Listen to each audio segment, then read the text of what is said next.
Você imagina o oceano como um lugar de paz e silêncio? Esqueça! Sob as ondas existe uma linha de montagem brutal que nunca para.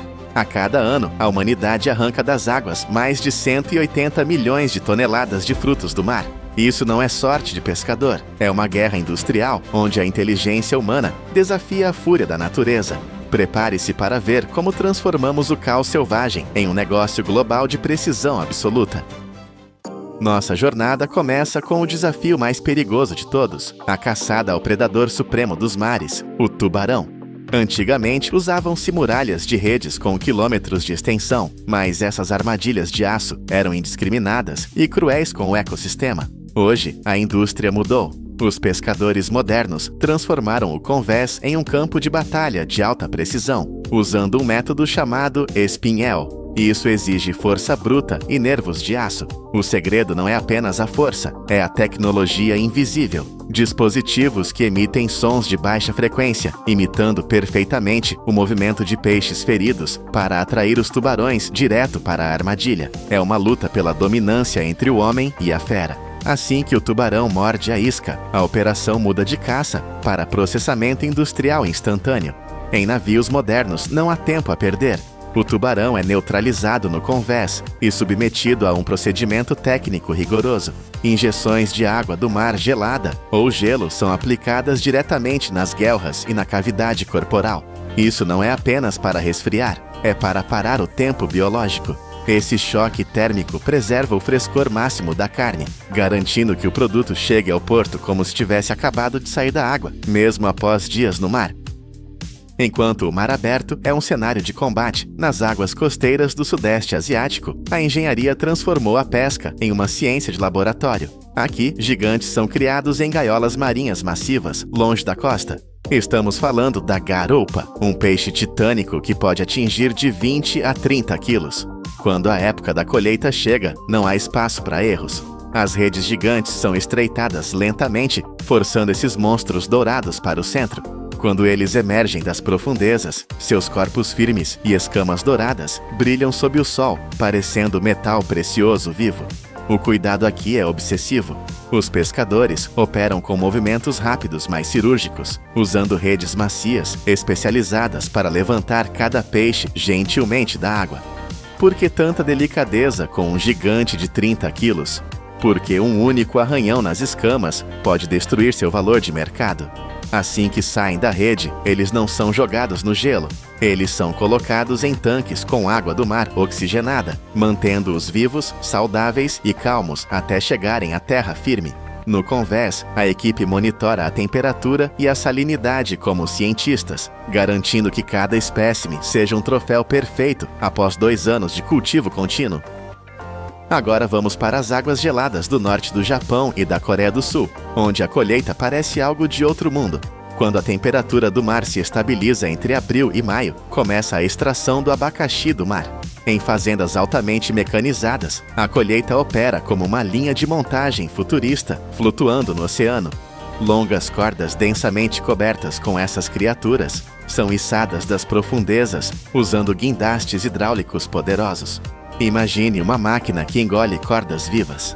À medida que cada linha passa pela câmara de decapagem, um sistema de tambor rotativo entra em ação. Ele combina força de torção e jatos de água pressurizada para arrancar centenas de abacaxis do mar em segundos.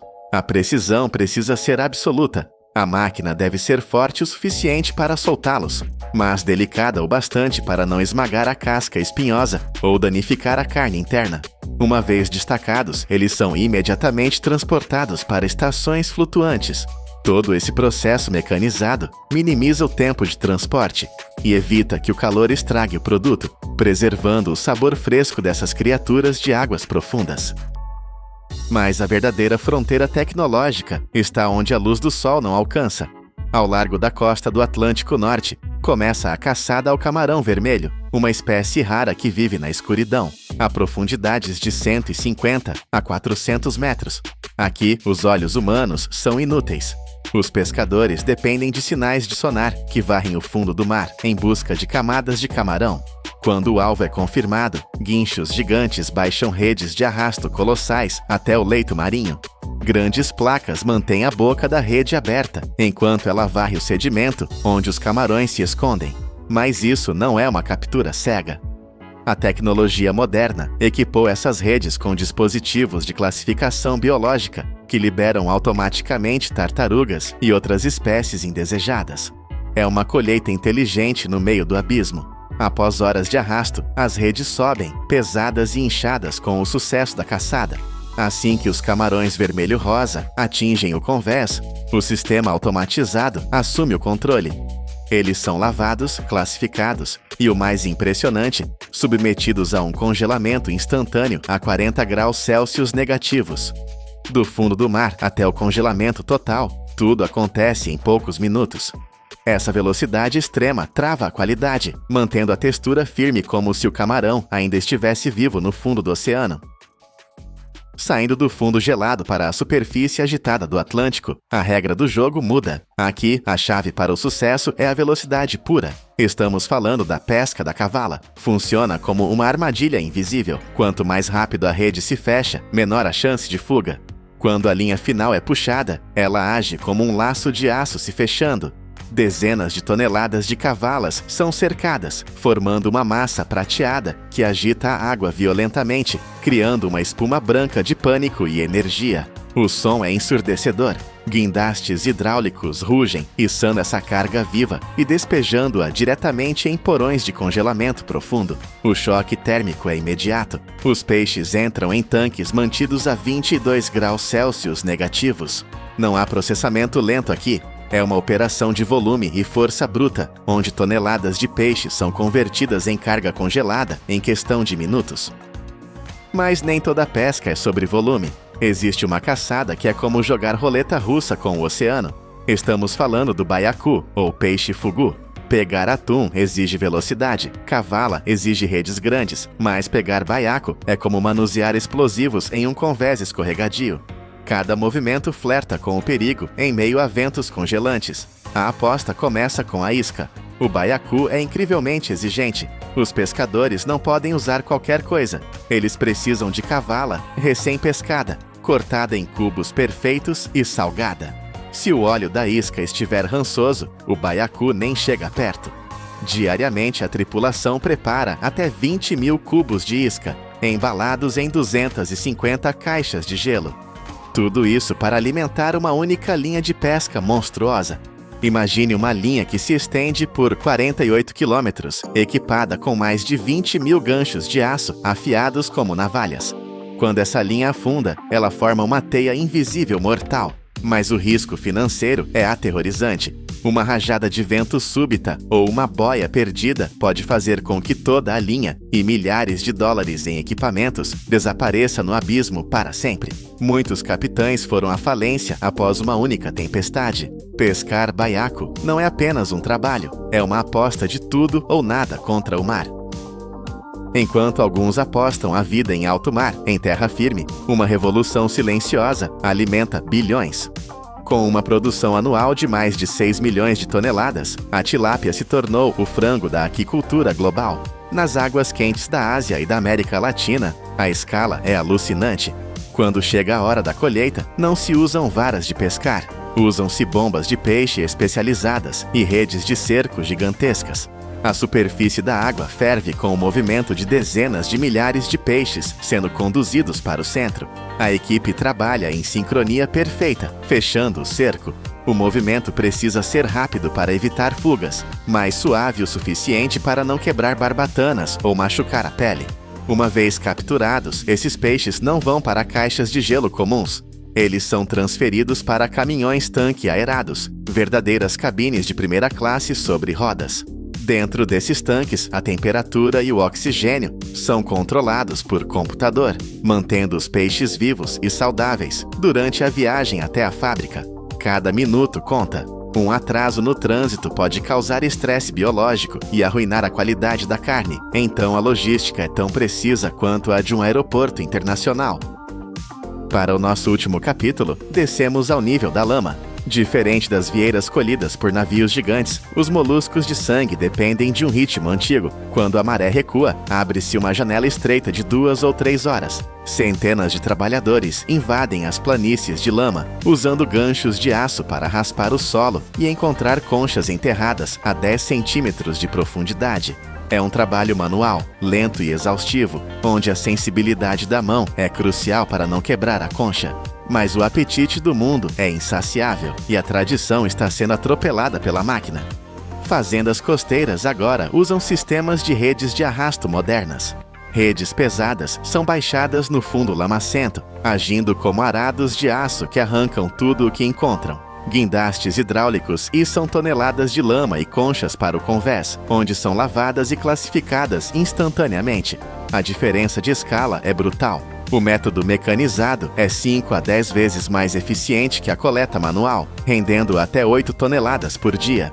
Mas essa velocidade tem um preço sombrio. O maquinário pesado perturba o ecossistema do fundo do mar, ameaçando o plâncton e o futuro das próprias colheitas. É o eterno conflito entre a fome de produção e os limites da natureza. 180 milhões de toneladas. Por trás desse número frio, existe um universo de esforço humano que a maioria de nós nunca vê. Do perigo mortal de uma linha de 48 quilômetros em busca de baiacos, ao frio de 40 graus negativos que preserva camarões no Ártico. O oceano continua sendo uma força selvagem, mas a indústria aprendeu a domá-lo com aço, gelo e tecnologia. Não é apenas comida no seu prato, é o resultado da coragem humana e da engenharia mecânica operando no limite. Bem-vindos ao poder da indústria. Neste exato momento, o mapa dos oceanos está coberto por 50 mil navios. Eles estão em toda parte: Europa, Ásia, Américas. Mas se você ativar o filtro para mostrar apenas os Ultra Large Ships, monstros de aço que carregam 24 mil contêineres, o equivalente a uma cidade inteira empacotada, algo assustador acontece. Os Estados Unidos, a maior superpotência do mundo, desaparecem do mapa. Porque os navios mais avançados da humanidade evitam a costa americana como se fosse uma zona proibida? A resposta está escondida no fundo de rios lamacentos e custa bilhões de dólares. Para entender como a América perdeu o trono dos mares, precisamos voltar a 1956. Foi um caminhoneiro americano, Malcolm McLean, quem olhou para o caos dos portos antigos e teve uma ideia radical. E se colocássemos tudo em uma caixa de aço padronizada? O primeiro navio, o Ideal X, carregava apenas 58 caixas. Parecia pouco, mas foi a faísca que incendiou o mundo. Desde então, a humanidade entrou em uma corrida de gigantismo que nunca mais parou. Os navios cresceram de 500 para 2.000, depois 10.000 contêineres. Hoje, essas catedrais flutuantes são tão grandes que desafiam a própria engenharia. A ironia é cruel. Essa revolução nasceu nos Estados Unidos, mas em apenas 2 décadas, o centro de gravidade do mundo mudou brutalmente para a Ásia. Enquanto China, Coreia do Sul e Singapura construíam portos que parecem cidades futuristas, com águas profundas e tecnologia de ponta, a infraestrutura americana parou no tempo. Os portos dos Estados Unidos continuaram operando como se ainda estivessem na década de 60. Guindastes baixos, docas rasas e sistemas manuais. Lembre-se do Canal do Panamá. Durante décadas, ele ditou as regras do jogo. 70% de tudo que passa por lá vai ou vem da América. Para caber nas eclusas antigas, os navios tinham que ser Panamax. 294 metros de comprimento, 32 de largura. Mas em 2016, o canal se abriu. O novo padrão Neo-Panamax permitiu monstros de 366 metros. O mundo celebrou. A Ásia celebrou, a Europa celebrou, mas os portos americanos olharam para esses novos gigantes e perceberam que suas portas eram pequenas demais. Aqui está a realidade física que nenhum político pode ignorar. Na Europa, portos como Roterdã ou Hamburgo olham diretamente para o mar profundo. Na Ásia, Xangai e Singapura construíram ilhas artificiais em águas abertas. Mas nos Estados Unidos, a maioria dos grandes portos, Savannah, Nova York, Charleston, foi construída na boca de rios. Há 100 anos, isso era genial para conectar navios a trens. Hoje é uma sentença de morte logística. Fozes de rios são onde a lama e o lodo se acumulam sem parar. A profundidade média nesses portos é de 12 a 14 metros. Parece fundo até você perceber que um navio moderno, carregado com 20 mil contêineres de eletrônicos, móveis e roupas, precisa de 16 a 17 metros de calado apenas para flutuar. Se ele tentar entrar em savana, ele encalha antes mesmo de ver o cais. Para lutar contra a natureza, a América gasta uma fortuna. O projeto para aprofundar o porto de Savannah em apenas 2,5 metros custou 973 milhões de dólares. Quase $1 bilhão para remover areia e lama, e levou 8 anos para ser concluído. O resultado? Água turva, morte em massa de vida marinha e um porto que ainda não é fundo o suficiente para os maiores navios do mundo, como o Classe Ever Ace. É um investimento de luxo para receber apenas alguns navios extras por ano, uma batalha contra a geografia que os Estados Unidos estão perdendo lentamente. Mas vamos imaginar que, por um milagre, o navio consiga entrar sem raspar o fundo. O que ele encontra em terra é ainda mais desanimador. Os guindastes americanos são relíquias. Eles esticam seus braços metálicos por 55 ou 60 metros. Isso era suficiente nos anos 90, mas os novos navios são tão largos, 75 metros de largura, que os guindastes americanos não conseguem alcançar as fileiras de contêineres do outro lado do convés. É como tentar pegar uma caixa na prateleira mais alta com um braço curto demais. Compare isso com o que acontece do outro lado do oceano. Em Roterdã ou no porto de Tuas, em Singapura, a cena parece saída de um filme de ficção científica. Não há gritos de operários, não há buzinas de caminhões. Às vezes, não há nem luzes, porque robôs não precisam ver. Veículos guiados automaticamente, os AGVs, deslizam pelo pátio como formigas em uma placa de circuito, com precisão milimétrica. Guindastes robóticos operam 24 horas por dia, 7 dias por semana, sem pausas para café, sem turnos de sono, sem greves. Eles movem 180 contêineres por hora. A diferença de eficiência é humilhante. Descarregar um contêiner em Xangai custa cerca de $150. Em Los Angeles, prepare a carteira. Custa entre $500 e $600. Adicione taxas de inspeção, taxas de cais, taxas de espera. E o custo extra por container chega a $900 apenas por ter escolhido um porto americano. Para as empresas de navegação, a matemática é simples e cruel. A diferença de combustível entre um navio médio e um gigante é de apenas 1%, mas o risco de ficar preso em um porto ineficiente nos Estados Unidos pode custar bilhões. Ninguém quer arriscar um desastre como o do Ever Given em águas americanas. Nós vimos o preço dessa ineficiência em 2021. O mundo assistiu, chocado, enquanto a cadeia de suprimentos global colapsava. Não foi na Ásia, foi na Califórnia. Mais de 100 navios porta-contêineres ficaram parados no mar, ancorados ao largo de Los Angeles e Long Beach. Eles formaram uma corrente de aço visível do espaço. Tudo o que você queria comprar naquele ano, televisores, chips, materiais de construção, estava flutuando ali, preso no purgatório logístico. Para os moradores da costa foi um filme de terror. Eles brincavam que o pôr do sol tinha sido cancelado, substituído por paredes de contêineres. Mas o ar que respiravam não era piada.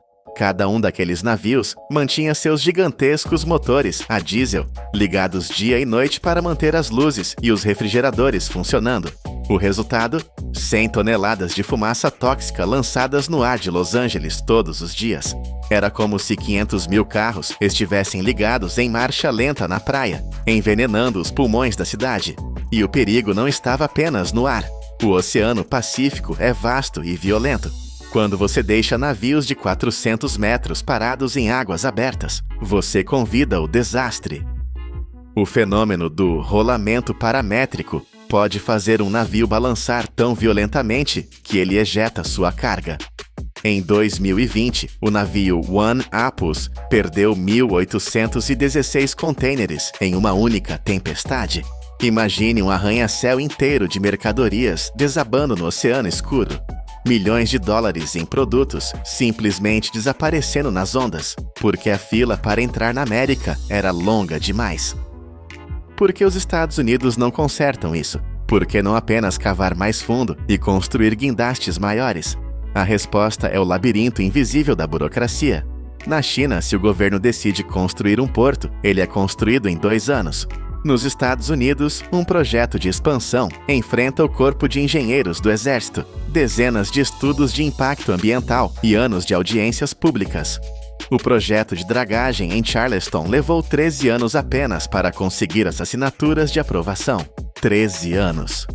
Nesse tempo, a tecnologia naval já mudou 2 vezes.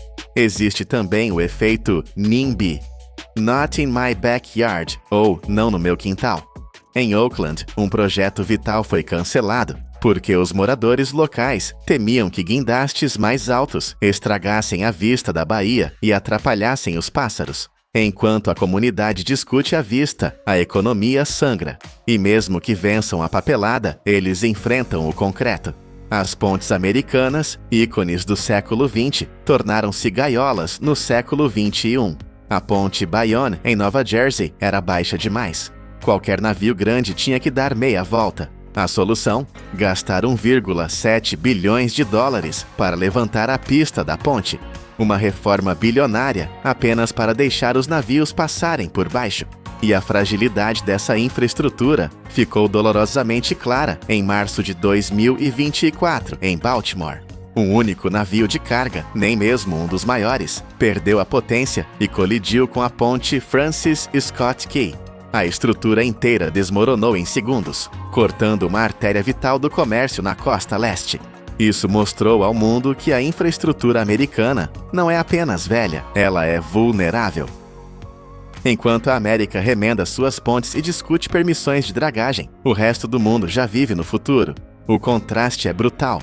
O Reino Unido acabou de inaugurar o London Gateway, um porto de 2 bilhões de dólares capaz de receber 7 meganavios ao mesmo tempo. Mas a verdadeira revolução está na Ásia. O porto de Tuas, em Singapura, é um monstro de eficiência. Com 20 metros de profundidade natural, ele foi projetado para lidar com 65 milhões de contêineres por ano até 2040.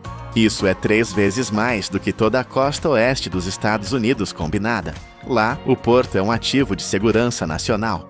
E a China, o aluno que superou o mestre, está prestes a lançar a cartada final.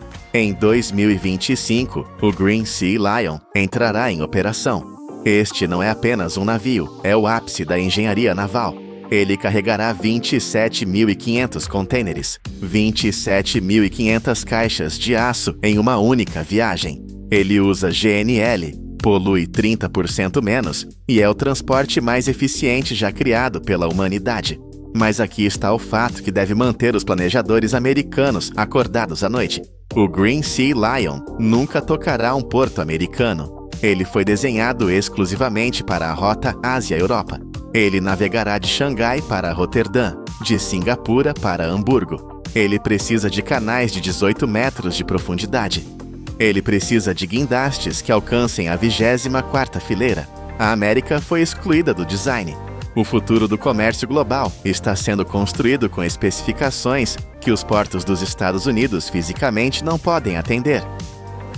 É um paradoxo doloroso. Os Estados Unidos são o maior mercado consumidor do planeta, comprando quase 40% de tudo o que o mundo vende. Mas os produtos destinados às prateleiras americanas precisam fazer um desvio humilhante. Eles param na Ásia ou no Caribe, são descarregados dos navios gigantes e reembarcados em navios menores, que cabem nos portos rasos e antiquados da América. Cada transbordo adiciona dias de atraso. Cada milha extra queima combustível desnecessário. Cada taxa portuária inflada é, no final das contas, paga por você, o consumidor, no preço do produto na loja. A nação que inventou o container, a nação que ensinou ao mundo como mover montanhas de carga com eficiência, agora assiste da praia. A América está na fila de espera, dependendo de uma frota secundária. enquanto as rodovias do mar mais modernas do mundo conectam a Ásia e a Europa em alta velocidade. A pergunta que fica no ar, pairando sobre os guindastes enferrujados de Los Angeles, não é se a América tem dinheiro para construir portos melhores. Dinheiro existe. A pergunta é se os gigantes do comércio global terão paciência para esperar a América acordar. Ou se, no grande tabuleiro de xadrez da logística mundial, a antiga rainha dos mares já foi discretamente colocada em xeque-mate. Imagine 15 grandes pirâmides de Gizé, não feitas de pedra, mas preenchidas até o topo com um lodo tóxico e negro. Nos últimos 10 anos, 198 milhões de libras de petróleo foram derramadas nos nossos oceanos. Quando o navio MT Solar I afundou, levando consigo uma carga mortal, a humanidade descobriu uma verdade aterrorizante. Nossas tecnologias de bilhões de dólares falharam. A salvação não veio de robôs futuristas, mas do lixo que jogamos fora. Como o cabelo humano e a casca de coco humilharam a engenharia moderna. Bem-vindos ao poder da indústria. Para entender o peso dessa crise, precisamos olhar para o abismo. Era 11 de agosto de 2006. O petroleiro MT Solar I, carregado pela Petron Corporation, navegava pelas águas das Filipinas. Mas ele carregava mais do que combustível. Carregava uma bomba relógio ambiental. Devido à idade avançada e ao peso excessivo, o gigante de aço sucumbiu. Ele mergulhou 3.000 pés para a escuridão do fundo do mar. O impacto foi devastador. O navio liberou 550 mil galões de óleo bunker. Não estamos falando de gasolina comum que evapora. O óleo bunker é espesso, pesado, um veneno viscoso usado em navios industriais. Para visualizar isso, imagine 840 piscinas de quintal cheias de alcatrão líquido. Esse volume colossal transformou o paraíso da ilha de Guimaras em um inferno negro. Esta ilha, famosa mundialmente por suas mangas doces e praias de areia branca, viu suas águas cristalinas morrerem. A mancha cobriu 3.700 acres de ecossistema. Florestas de mangue, vitais para a vida marinha, foram sufocadas. Recifes de coral, que levaram séculos para crescer, foram transformados em pedra negra da noite para o dia. O desastre atingiu o coração da economia local. 20 mil pescadores acordaram sem trabalho. A água estava tão poluída que a pesca foi proibida. Famílias inteiras perderam tudo. Crianças deixaram a escola porque não havia dinheiro. O turismo que trazia bilhões de pesos evaporou. As Filipinas fizeram o que qualquer nação moderna faria. Ativaram os protocolos de emergência. Trouxeram o que havia de melhor no mercado internacional. Barreiras flutuantes de contenção. Navios com escumadeiras mecânicas, absorventes industriais. Parecia um exército tecnológico pronto para a guerra, mas houve um problema terrível. O óleo bunker riu dessas tecnologias. Ele era denso demais. Ele não flutuava simplesmente. Ele se aglutinava, colava nas rochas, penetrava na areia e passava por baixo das barreiras. As máquinas ocidentais, projetadas para óleos mais leves, tornaram-se sucata inútil. Além disso, a geografia era um pesadelo. A reserva marinha ficava longe, acessível apenas por estradas estreitas, onde a maquinaria pesada não passava. Não havia navios de limpeza americanos ou europeus por perto. Diante do apocalipse ecológico, com a tecnologia de ponta derrotada, o país teve que tomar uma decisão que parecia uma piada cruel: limpar o oceano com as próprias mãos. Quando o metal e o plástico falharam, a engenharia olhou para a biologia. A solução encontrada foi tão bizarra que o mundo duvidou. Eles decidiram usar cabelo humano. Sim, o mesmo cabelo que varremos do chão das barbearias. De repente, uma mobilização nacional começou. De Manila a Cebu, milhares de salões de beleza pararam de jogar o cabelo no lixo. Estudantes universitários formaram filas, não para festas, mas para raspar a cabeça e doar seus fios para salvar o mar. Mas por que cabelo? Isso não é magia, é física pura. O cabelo humano tem uma estrutura superficial única, cheia de escamas microscópicas. Ele é o que os cientistas chamam de oleofílico e hidrofóbico. Traduzindo, ele ama óleo e odeia água. Cada fio de cabelo funciona como um tubo minúsculo que agarra o óleo e não o solta. Ao contrário das esponjas sintéticas que incham com a água, o cabelo ignora a água e foca apenas no veneno negro. Ele flutua na superfície, absorvendo a mancha tóxica sem parar. A eficácia é assustadora. Um experimento prático feito durante o desastre do Cosco Busan, em São Francisco, provou isso. Descobriram que apenas 1 libra de cabelo pode absorver 1,5 galão de óleo. Em outro teste real, 25 mil libras de cabelo conseguiram sugar 170 mil galões de petróleo bruto. Imagine a cena: redes de nylon cheias de cabelo, estendendo-se por dezenas de metros no oceano, agindo como barreiras vivas que limpam a água. É uma tecnologia orgânica, gratuita e disponível em qualquer lugar onde existam pessoas. No entanto, nem tudo era perfeito. O cabelo tem um defeito grave. Ele demora muito para se decompor na natureza. E havia outro risco. O cabelo moderno vem carregado de tinturas e produtos químicos de salão que poderiam contaminar ainda mais o ecossistema frágil. A humanidade precisava de algo ainda mais puro, mais abundante e totalmente natural. E a natureza, em sua sabedoria infinita, já tinha criado esse material. Ele estava lá, empilhado como lixo nas fazendas, esperando ser descoberto. 17 anos depois, em 2023, o pesadelo voltou. Um navio virou na costa de Bataan com 370 mil galões de combustível industrial. O mar escureceu novamente, mas desta vez não houve pânico por doações de cabelo. A guarda costeira das Filipinas sabia exatamente o que fazer. Eles correram para as fazendas e arrastaram milhares de sacos de cascas de coco secas para a praia. Eles não estavam improvisando. Eles estavam usando a arma secreta da natureza, a fibra de coco, conhecida como coir. Durante décadas, o mundo desperdiçou esse material. As Filipinas, a Indonésia e a Índia produzem montanhas de cocos. Bebemos a água, comemos a carne, usamos a madeira. Mas a casca, 85 a 90% da fibra de coco do mundo, era jogada fora ou queimada. A casca representa 35% do peso da fruta e nós a tratávamos como lixo inútil.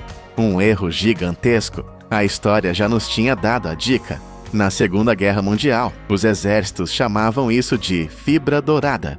Eles usavam coco para fazer redes de camuflagem e coletes salva-vidas, porque descobriram que ele não apodrece na água salgada. A ciência moderna colocou a fibra de coco no microscópio e o que viu foi revolucionário. 45% da sua estrutura é lignina. Lignina é um polímero natural que age como um ímã superpotente para o óleo. É a maior concentração de lignina em qualquer planta do mundo. A estrutura da fibra é cheia de microcapilares, como milhões de canudos invisíveis. Em testes na Tailândia, a fibra de coco absorveu 30 vezes mais óleo do que a palha comum.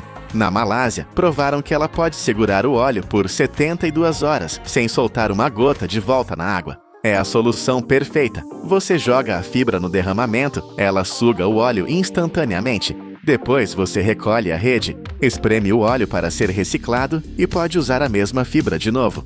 É um ciclo infinito. E quando a fibra finalmente se desgasta, ela vira adubo ou biocombustível. É 20 a 30 vezes mais barato que as barreiras de plástico e não polui o mar com microplásticos. De repente, o que era lixo virou ouro. O preço da fibra de coco triplicou.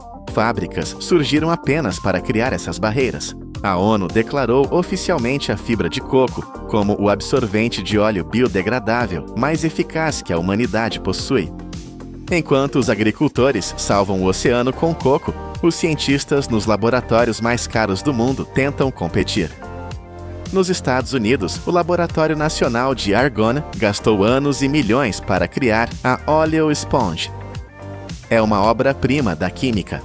Eles usam um processo chamado síntese de infiltração sequencial para revestir o poliuretano com moléculas que atraem óleo. Essa esponja pode absorver 90 vezes o seu próprio peso em óleo. É impressionante, sem dúvida, mas é complexa, cara, e difícil de fabricar em massa para uma emergência imediata em uma ilha remota. No famoso MIT, engenheiros projetaram o Sea Swarm, um robô futurista movido a energia solar. Ele usa uma esteira de nanofios para lamber o óleo da água, trabalhando sozinho por semanas. A promessa era de um exército de robôs limpando os mares, mas a realidade é dura. 10 anos se passaram e esses robôs ainda não foram vistos em nenhum grande desastre real. A tecnologia é frágil demais para a brutalidade do oceano aberto. No Canadá, foram por outro caminho: força bruta. A empresa Extreme Spill Technology criou navios que parecem tanques de guerra flutuantes. Eles funcionam em ondas de 3 metros e ventos fortes, condições que fariam outros barcos voltarem para o porto. O governo canadense comprou uma frota por 9,5 milhões de dólares. Eles funcionam, sim, mas o custo é astronômico. Estamos comparando navios de milhões de dólares e esponjas de nanotecnologia contra a humilde casca de coco, que custa centavos e cresce nas árvores. É uma lição de humildade para a alta tecnologia. Mas existe um lugar no mundo onde eles não dependem da sorte ou apenas de cocos: a Noruega. Este país rico e verde faz algo que parece loucura. Eles derramam óleo no mar de propósito. Todos os anos, sob controle estrito, eles jogam petróleo real nas águas geladas do norte. Por que fariam isso? Porque a Noruega vive do petróleo. 30% do orçamento do governo vem do ouro negro. Eles sabem que um erro pode destruir sua economia.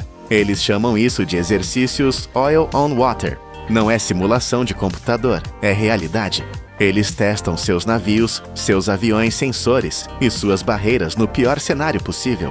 Ondas gigantes, frio congelante, vento uivante. Até a NASA já participou para testar seus sensores espaciais lá. Graças a essa audácia de treinar com o inimigo real, a Noruega tem a resposta mais rápida e eficiente do mundo. Eles provam que a única maneira de vencer um monstro é treinar lutando contra ele. Mas não se enganem, a guerra está longe de acabar.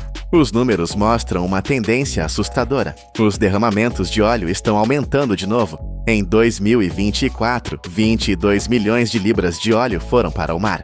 Os navios estão ficando maiores, carregando mais carga, e as tempestades estão ficando mais violentas.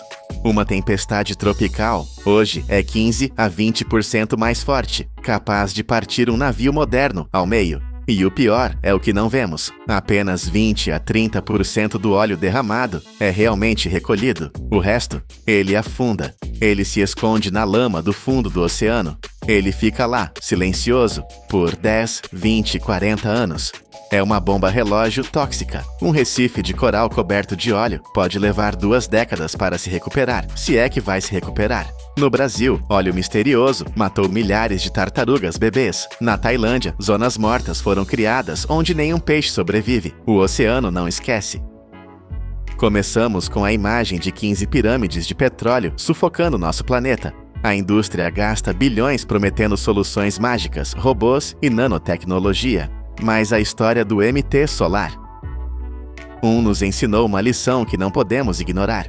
Quando a maré negra chega, destruindo o sustento de milhares e matando ecossistemas inteiros, a tecnologia humana muitas vezes se ajoelha.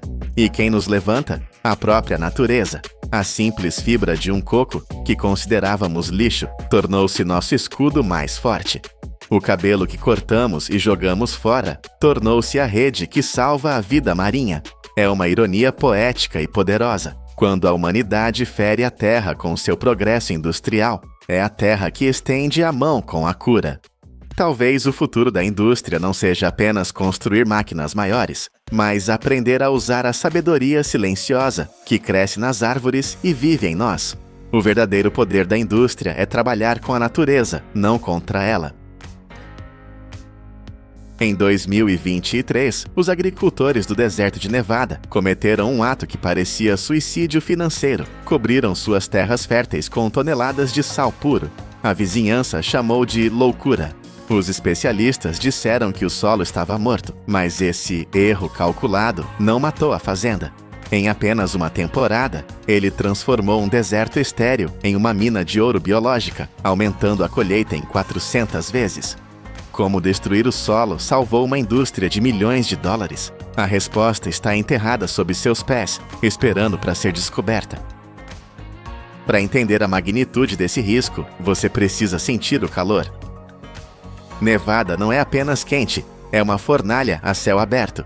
O sol aqui não ilumina, ele martela o solo até criar uma crosta dura e impenetrável.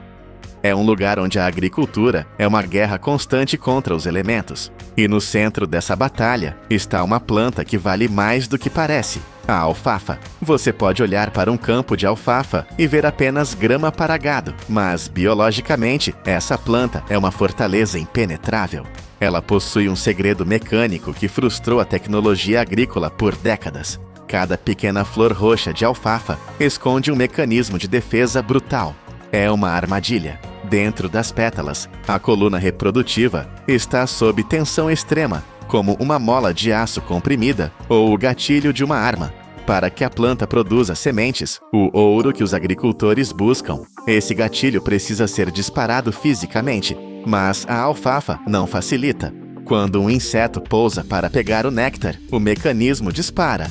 Pá! A coluna bate no inseto com uma força violenta e surpreendente. Para uma abelha comum, a abelha do mel que todos conhecemos, esse golpe é aterrorizante. Imagine levar um soco no rosto toda vez que você tenta comer. As abelhas comuns, inteligentes como são, aprendem a trapacear. Elas roubam o néctar pela lateral da flor, evitando o gatilho. O resultado? O campo fica roxo e lindo, mas completamente estéril. Sem o disparo, não há semente. Sem semente, não há lucro. Até 2023, a situação era crítica. Os rendimentos estavam escorrendo pelos dedos como areia seca. As fazendas estavam sangrando dinheiro, gastando fortunas em água e fertilizantes para plantas que se recusavam a se reproduzir. A terra estava ficando mais salgada. Os custos de produção subiam a níveis insuportáveis. E as soluções modernas falhavam uma após a outra. Parecia o fim da linha. A tecnologia humana, com todos os seus tratores e química, havia perdido para uma pequena flor teimosa. O desespero exige medidas desesperadas, ou talvez apenas um olhar para o passado. A solução para esse impasse de milhões de dólares não veio de um laboratório futurista, mas de uma sala de arquivo empoeirada em uma universidade. A doutora Clara Martinez, revirando papéis esquecidos da década de 1970, encontrou um desenho. Era o projeto de um engenheiro esquecido pela história moderna. O nome desse engenheiro era Nomiya Melanderi, conhecida como a abelha alcalina. Esta não é a abelha dos desenhos animados. Ela não vive em colmeias, não faz mel para nós e não tem rainha. Ela é uma operária solitária do subsolo, mas os registros antigos mostravam algo inacreditável. Ela era a chave mestra perfeita para a fechadura da alfafa. A evolução a desenhou com o peso exato e a coragem necessária para acionar o gatilho da flor. Quando a flor batia nela, a abelha alcalina não fugia. Ela aceitava o golpe, pegava o pólen e ia para a próxima. Ela era a máquina que a indústria precisava, mas havia um problema catastrófico. Esse engenheiro estava desaparecido, funcionalmente extinto nas áreas agrícolas de Nevada. Por quê? Porque o progresso humano o matou. Décadas de arados revirando a terra e produtos químicos pesados destruíram seus túneis e sua comida. Nós havíamos eliminado a única criatura capaz de salvar a colheita. A doutora Martinez percebeu a ironia cruel. A resposta estava ali o tempo todo, mas nós a enterramos sob camadas de modernização. Se os agricultores quisessem salvar suas terras, teriam que fazer algo impensável.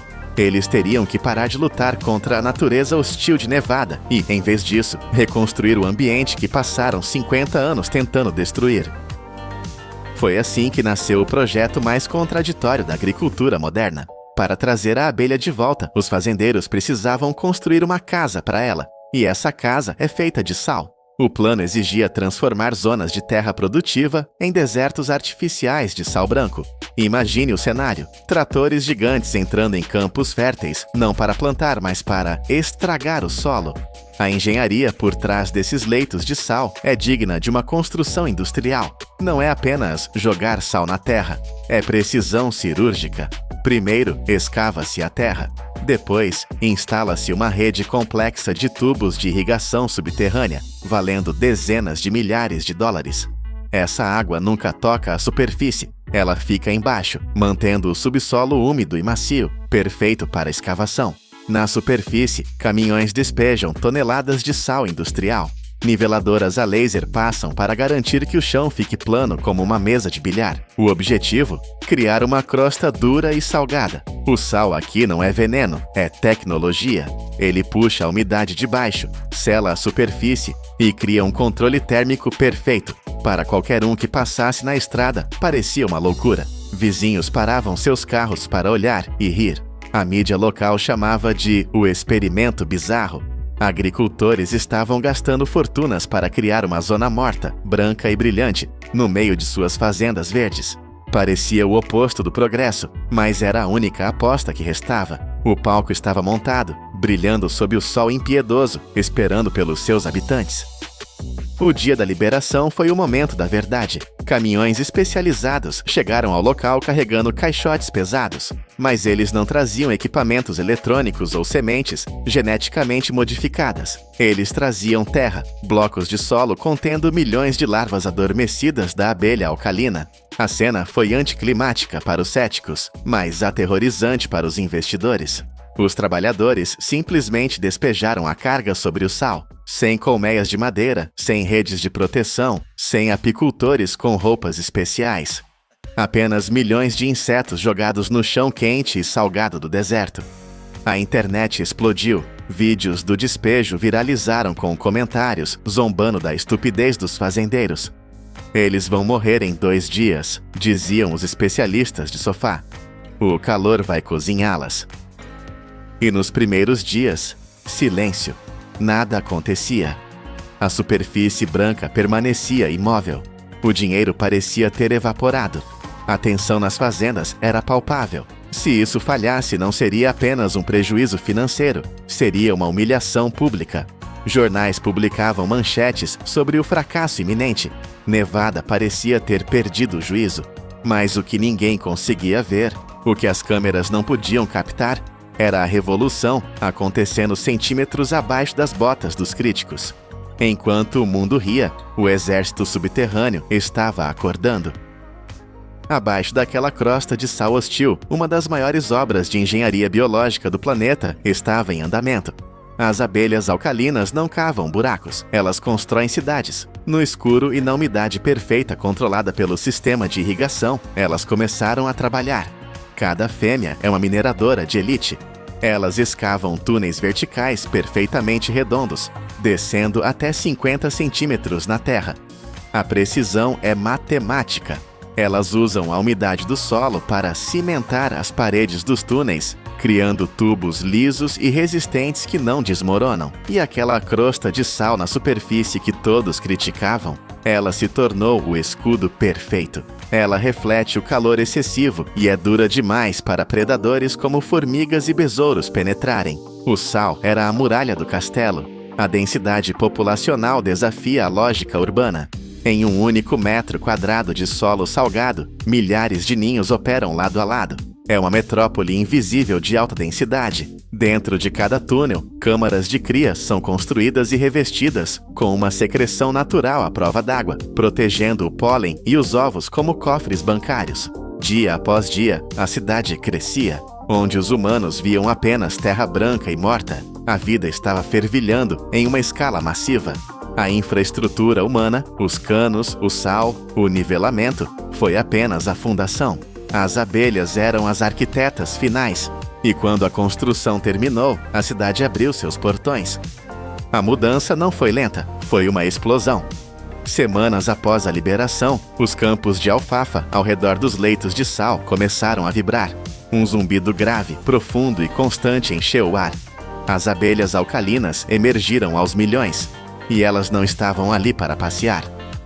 A eficiência dessas criaturas fez as abelhas comuns parecerem amadoras. Câmeras de alta velocidade capturaram a brutalidade do processo. A abelha alcalina pousa na flor. Ela aplica a pressão exata. Pá! A flor dispara o gatilho. A abelha recebe o golpe no peito, coleta o pólen e em uma fração de segundo já está na próxima flor. Elas não hesitam. Elas não têm medo. Elas são máquinas biológicas programadas para aquela tarefa específica.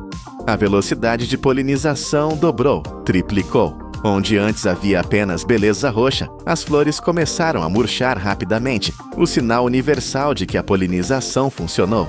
Vagens de sementes começaram a inchar, pesadas, dobrando os caules das plantas.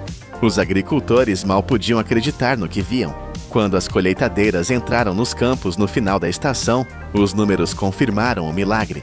A produtividade disparou.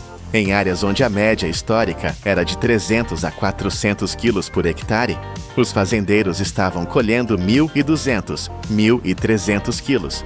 Isso é um aumento de 300 a 400%. O investimento milionário nos leitos de sal se pagou na primeira colheita. A aposta insana havia quebrado a banca. A natureza, com sua tecnologia antiga e brutal, havia superado a química moderna e a maquinaria pesada por uma margem humilhante. Hoje, se você voar sobre o deserto de Nevada, verá algo estranho. Quadrados brancos, brilhantes e geométricos, cortando o verde infinito dos campos. Eles não são cicatrizes de destruição, são monumentos de inteligência. Nós nos acostumamos a pensar que o progresso significa inventar novos chips, drones e laboratórios estéreis. Mas, neste canto esquecido da América, a indústria aprendeu a maior lição de todas: a humildade. Às vezes, para dar um salto gigantesco para o futuro, é preciso ter a coragem de olhar para trás. É preciso ter a audácia de salgar a terra fértil e confiar em um projeto que tem milhões de anos de testes de campo. A natureza não precisa que inventemos a roda. Ela só precisa que tenhamos a sabedoria de devolver as chaves que roubamos. E o resultado? Bem, os milhões de dólares em sementes extras falam por si mesmos. Se você ficou impressionado com a força oculta deste processo, inscreva-se agora no canal Poder da Indústria. Vamos continuar descobrindo histórias onde a engenharia encontra o impossível. Até a próxima operação.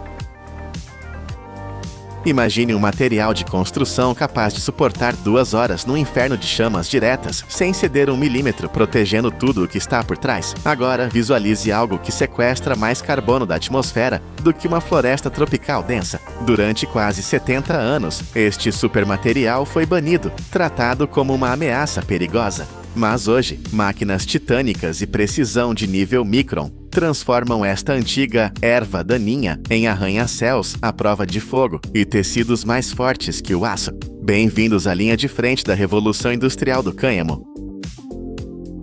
A nossa jornada para o futuro da indústria não começa numa mina escura e poeirenta, nem numa plataforma de petróleo no meio do oceano. Ela começa sob o sol brilhante e o ar rarefeito do Colorado, a mais de 1.500 metros acima do nível do mar. Este é o novo epicentro de uma corrida aos recursos que está a mudar a economia global. Aqui, a agricultura funde-se com a engenharia pesada. O que vemos não são apenas campos, são biofábricas a céu aberto, que se estendem até onde a vista alcança.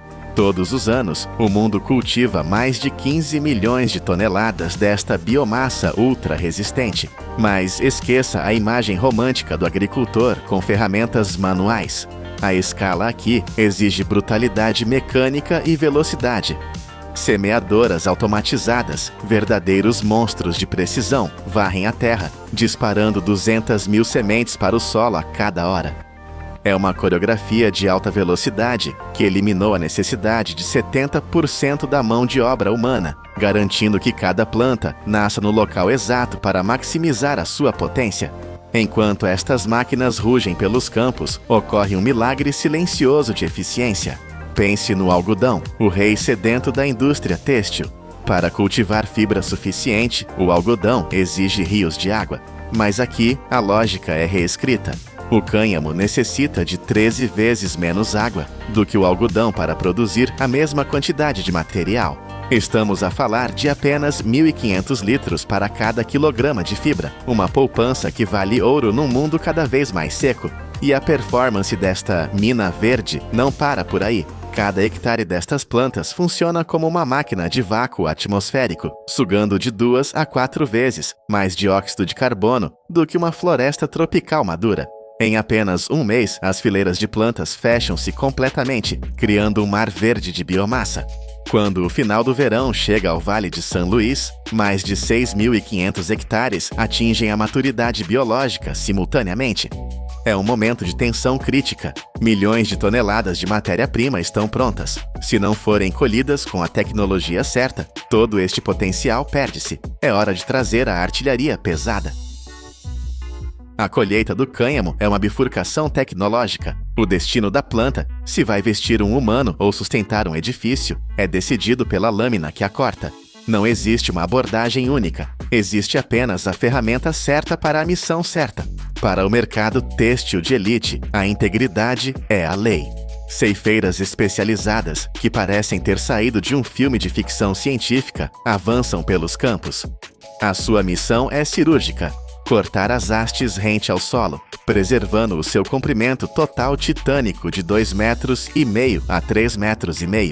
Estas máquinas não apenas cortam, elas executam uma manobra complexa de alinhamento, deitando cada haste na mesma direção. Esta técnica, conhecida como corte e alinhamento, é vital. Ela impede que as fibras preciosas se torçam ou partam, preservando mais de 80% do valor da fibra ali mesmo, no calor do campo. Uma vez no chão, a natureza assume o turno da noite. Num processo chamado maceração, a umidade do solo e o orvalho trabalham para dissolver a pectina, a cola biológica que prende a fibra à madeira interna. É uma decomposição controlada de 2 a 6 semanas, essencial para preparar o material para as máquinas violentas que virão a seguir. Mas do outro lado do espectro, se o objetivo é construir o betão do futuro, a delicadeza é substituída pela força bruta e imediata. Entram em cena as colhedoras de forragem e os sistemas de decorticação de campo. Estas bestas mecânicas não têm paciência. Elas atacam as plantas com sistemas de corte rotativo de alta velocidade. No momento em que a haste toca na entrada da máquina, é obliterada. Tambores de picagem e moinhos de martelo reduzem a planta orgulhosa a fragmentos uniformes de 5 a 25 milímetros em frações de segundo. Este tamanho é crítico. É a dimensão perfeita para separar o núcleo lenhoso, o RURD, que será a espinha dorsal de materiais de construção revolucionários. Com uma produtividade que ultrapassa 5 toneladas de hastes secas por hectare, estas máquinas geram montanhas de matéria-prima numa velocidade que o trabalho manual jamais poderia sonhar alcançar. Agora, com os caminhões carregados até o limite, a matéria bruta viaja para o verdadeiro templo da transformação, a fábrica de processamento. Entramos agora no ventre da besta industrial. O ar aqui é denso, vibrando com o som de metal a esmagar matéria orgânica. É na instalação de decorticação que a mágica acontece, transformando a planta em materiais de alta performance. As hastes secas são alimentadas no decorticador, uma máquina desenhada para aplicar violência calculada. Rolos que giram em direções opostas e tambores de esmagamento agarram o material. A força é imensa. Através de compressão, cisalhamento e oscilação contínua, a máquina descasca a fibra externa resistente, separando-a do núcleo lenhoso interno.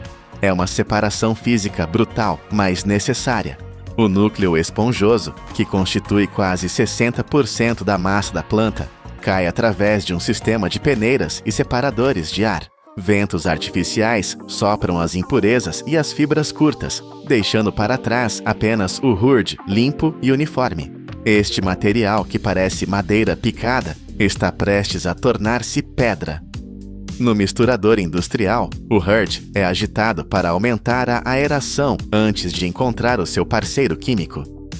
A receita para o Rempret é uma ciência exata, não uma arte culinária. Uma parte de RURD, 1,5 parte de aglutinante de cal e 2 partes de água. Esta mistura não cria um bloco de cimento inerte, cria um monólito vivo. Quando projetado ou moldado em paredes, o material seca ao longo de 7 a 10 dias, petrificando numa estrutura sem juntas.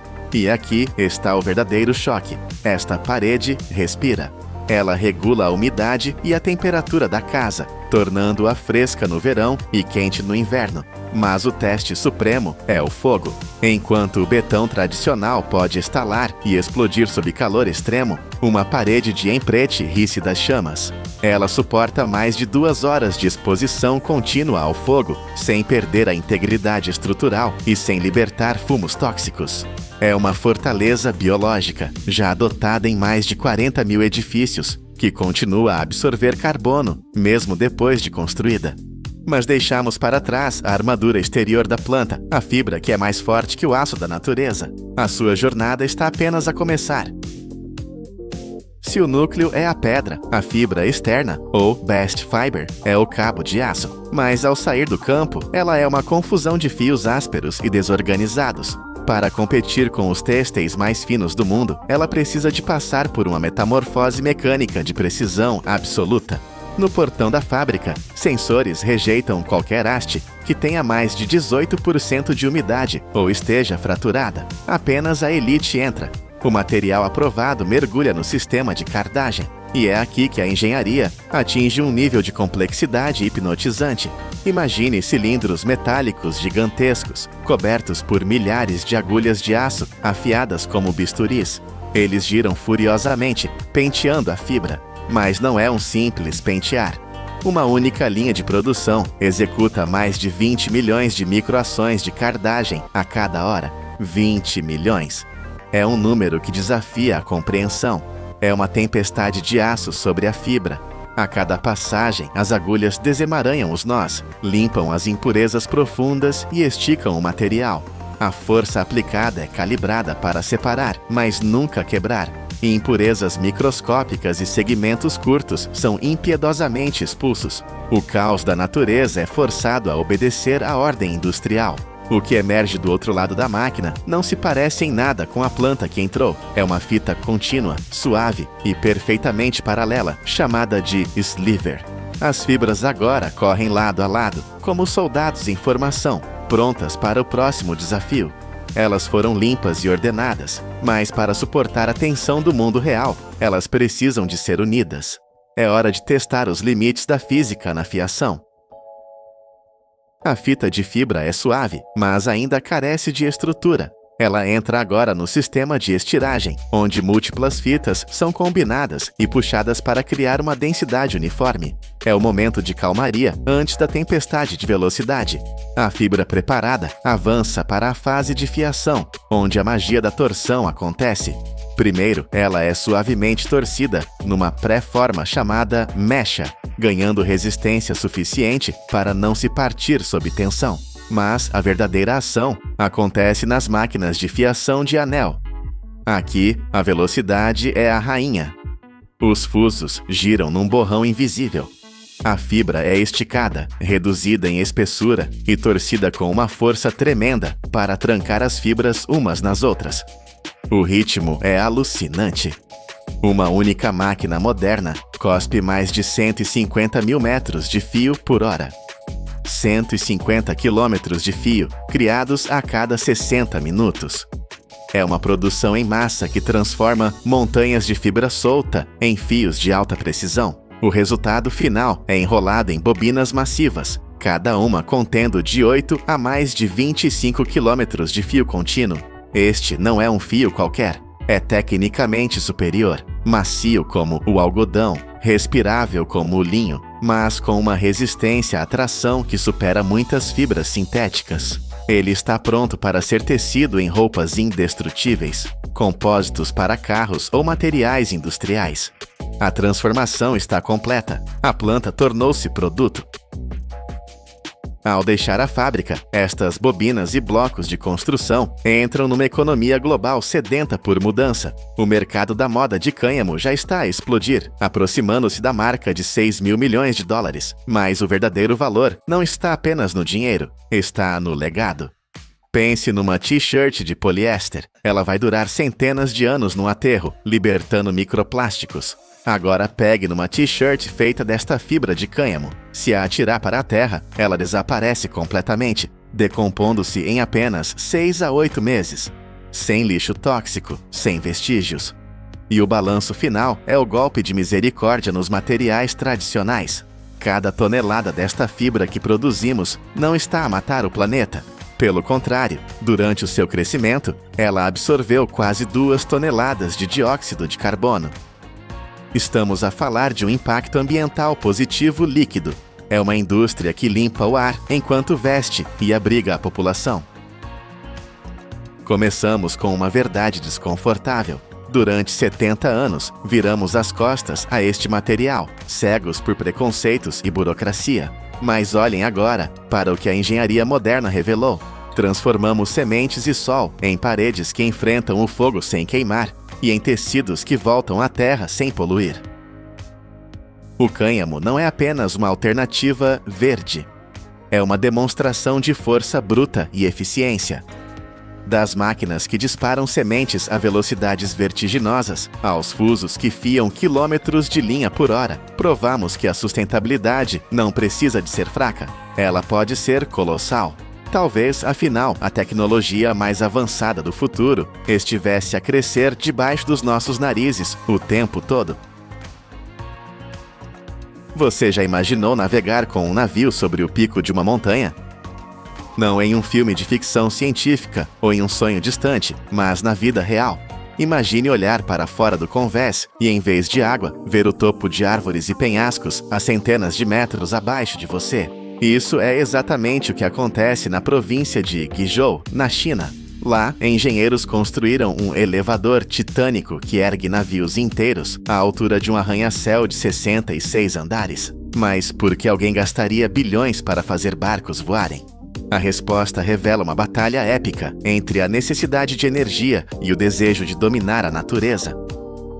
Para entender essa loucura da engenharia moderna, precisamos olhar para o mapa da China, uma nação que transformou a construção de represas em uma arte de escala planetária. O país é responsável por cerca de 1/3 de toda a energia hidrelétrica gerada no mundo. Estamos falando de uma produção colossal de 391 gigawatts. De um total mundial de 1.360 gigawatts. É uma quantidade de energia capaz de alimentar continentes inteiros. E para alcançar esses números, eles precisam domar rios selvagens em terrenos impossíveis. A província de Guizhou é o cenário perfeito para esse desafio. É uma região onde 92,5% da terra é composta por montanhas e colinas íngremes. Construir rodovias ou ferrovias aqui é um pesadelo logístico e financeiro. O terreno é simplesmente hostil demais para o transporte terrestre convencional.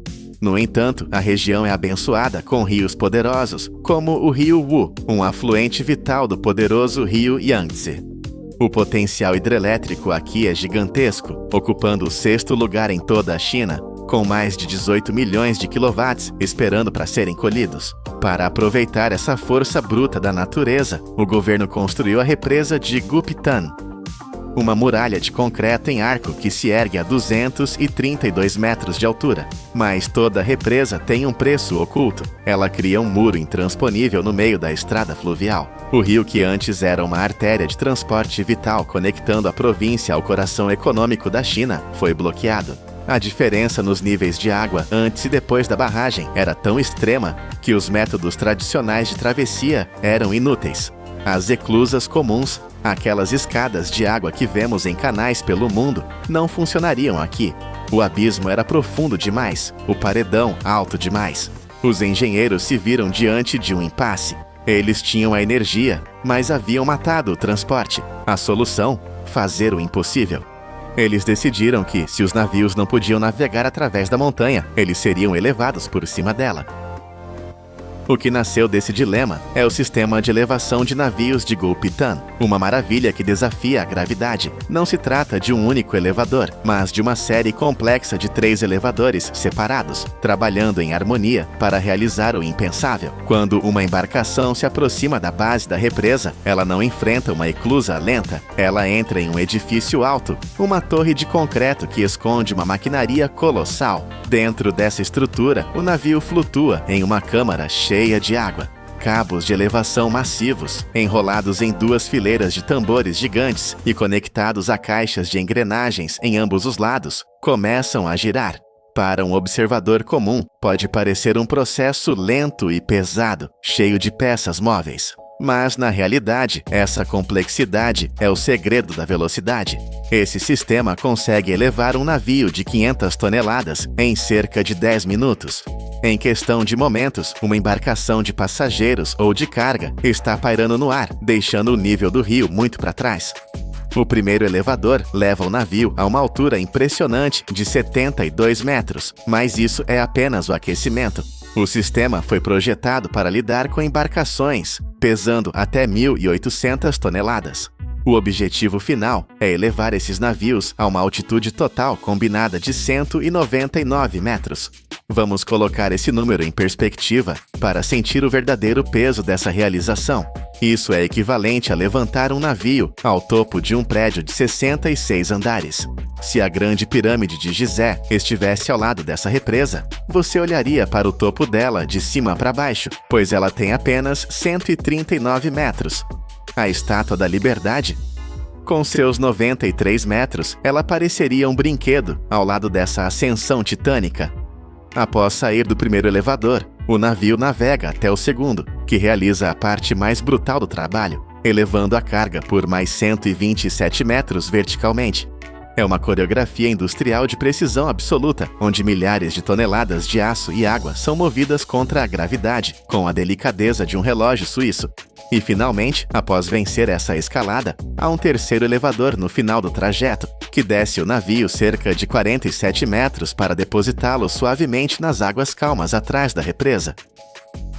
Mas subir verticalmente é apenas metade da batalha. O terreno de Guizhou é tão acidentado que não bastava levantar os navios. Eles precisavam atravessar os picos e vales entre os elevadores. Tradicionalmente, não se coloca muito esforço na distância entre elevadores, mas aqui não havia rio plano para navegar. A solução dos engenheiros chineses foi construir o que só pode ser descrito como rios no céu. Eles criaram aquedutos, canais de concreto suspensos no ar, que conectam as torres dos elevadores. Imagine estar no convés desse navio. Você flutua em um canal artificial, mas ao seu redor não há terra firme, apenas o vazio de um desfiladeiro. É uma visão surreal. E quando a montanha se tornava alta demais até para os aquedutos, eles não a contornavam, eles a atravessavam. A República Popular da China, especialista em construção de infraestrutura pesada, utilizou máquinas tuneladoras massivas para perfurar a rocha sólida. O resultado é uma via navegável que se estende por 2,3 quilômetros, passando por cima de abismos em aquedutos e mergulhando na escuridão de túneis escavados no coração da montanha. Esse caminho nas nuvens e através da pedra resolveu o problema de nadar sobre as montanhas. É uma prova de que, para a engenharia moderna, a geografia não é um destino, mas um desafio a ser superado. Mas enquanto Gupitã detém o recorde de complexidade e altura, com seus múltiplos estágios, existe outro monstro na China que domina pela pura força bruta e capacidade de carga. Se viajarmos para a Represa das Três Gargantas, a maior usina hidrelétrica do planeta, encontraremos uma máquina de escala ainda mais intimidante. Aqui, o objetivo não é apenas a altura, mas o peso massivo. O elevador de navios das Três Gargantas foi projetado para erguer embarcações de até 3.000 toneladas. Estamos falando de navios de carga sérios, cheios de mercadorias que alimentam a economia global. A escala desse elevador é difícil de compreender sem ver. Ele possui uma piscina ou câmara de navios que tem 120 metros de comprimento e 18 metros de largura. A quantidade de água que ela segura é aproximadamente igual a 4 piscinas olímpicas inteiras.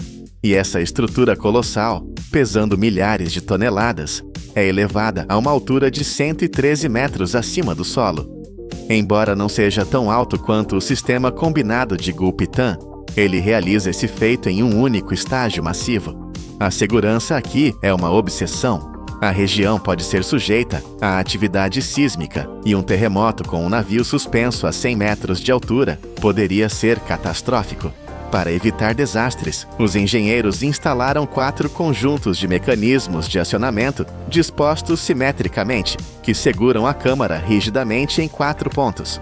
Isso elimina o balanço causado pela água se movendo dentro da câmara. Além disso, existem mecanismos de amortecimento projetados para absorver choques e vibrações. Em caso de terremoto, essas proteções transmitem as forças sísmicas para as colunas de concreto, impedindo que a câmara caia ou vire, protegendo a vida da tripulação e a integridade da barragem. Mas por que construir máquinas tão complexas e caras? Por que não usar as velhas e confiáveis eclusas? A resposta se resume a uma única variável crítica: o tempo. Antes da construção desse elevador titânico nas 3 gargantas, os navios tinham que usar um sistema de eclusas de 5 estágios. Era uma escada de água lenta e tortuosa. Passar por essas 5 câmaras, enchendo e esvaziando cada uma, levava cerca de 4 horas. 4 horas é uma eternidade na logística moderna. Com o novo elevador, esse tempo foi reduzido drasticamente para apenas 40 minutos. Estamos falando de uma eficiência 6 vezes maior. Isso transforma a economia de todo o rio Yangtze. Em 2022, o volume de carga que passou pela represa atingiu quase 160 milhões de toneladas, um recorde histórico impulsionado por essa velocidade. Em Guizhou, a lógica é a mesma. O rio Wu é um afluente do Yangtze, e conectar essa região montanhosa à artéria comercial da China é vital. Transportar mercadorias por água é infinitamente mais eficiente do que por terra. Uma única barcaça pode carregar a carga de dezenas de caminhões. Um caminhão padrão carrega cerca de 23 toneladas. O elevador de Gupitã levanta navios de 500 toneladas. Imagine remover 20 caminhões das estradas sinuosas e perigosas das montanhas para cada barco que sobe o elevador. Isso economiza combustível, reduz acidentes e conecta regiões isoladas ao mercado global. Enquanto a China aposta na força bruta e no gigantismo para mover suas frotas, a Europa encontrou uma solução baseada na elegância pura da física.